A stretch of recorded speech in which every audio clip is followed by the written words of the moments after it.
Hey, it's Mark with Mark Patrick Hypnosis. If you're a smoker, I'm willing to guess that you've seen this commercial before on TV. Nicorette knows quitting smoking is freaking hard. You get advice like, try hypnosis.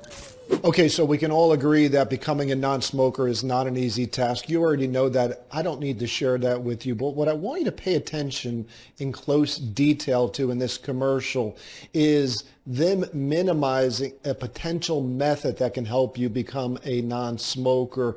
And that's the method of hypnosis. So the first thing I would do is that would raise my internal skeptic almost to the point of ridiculing it, so that you wouldn't even consider that as an option. So what I want to do, if you just give me 2 more moments of your time in this video, is I just want to present to you the actual facts from the most recent scientific studies that were put in place studying all the different methods. This way, when you have all this, you can make the decision that's best for you and your family. So let's get to that. Okay, so what they classified as an exhaustive study, researchers examined how 70,186 smokers all became successful non-smokers.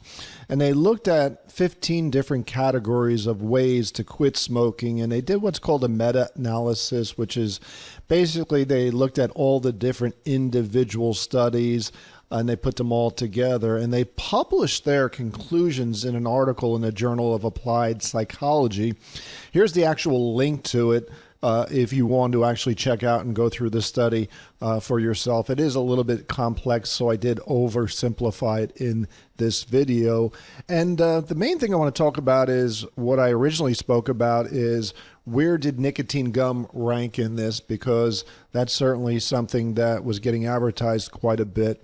Out of all the different programs, nicotine gum actually ranked number 15 out of all these different programs. As a matter of fact, it was only 1% more successful than just going completely cold turkey without any aids to help you. Surprising though, what was the least successful out of all the different methods were things like physician's advice and physician's interventions. On the other hand, the most successful method, and if you've seen some of my other videos, I've talked about this, is what is called cardiac arrest, or AKA a heart attack survivor.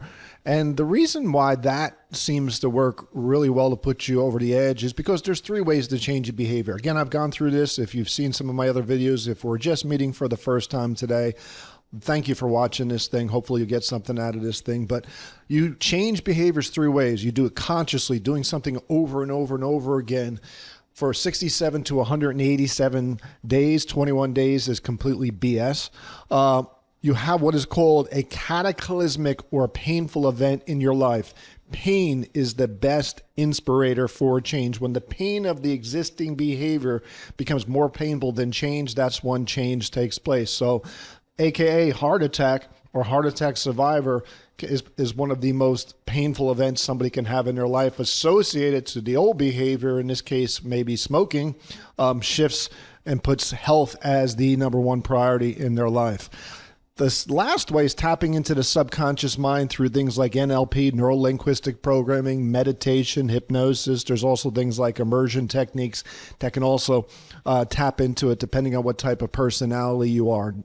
Which leads me to where hypnosis came into the picture here. Hypnosis is actually the #2 most effective method in these studies.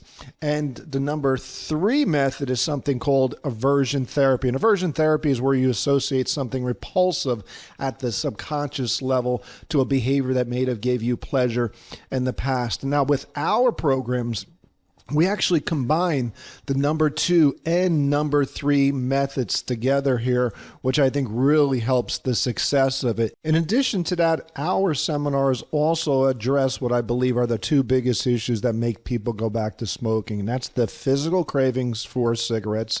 There is a psychological and a physiological side. We deal with both. And the potential to gain weight. When you gain weight, and in some studies it suggests that you can gain as much as 30 pounds, which is mind-boggling when you stop smoking in as little as 6 months. We address both of those proactively, so when our clients walk out, They have all the tools they need to be successful. But at the end of the day, the bottom line here is this, is I wanted to give you a bird's eye view of all the different methods that are available to help you stop smoking. Whether you pick one or you pick many of them, the key thing is this, is you could apply this information to your life right now and you could start living a healthier lifestyle. You and I both know you deserve to live a healthier lifestyle and you can find it. I believe in you. All we need you to do is just to simply believe in yourself right now.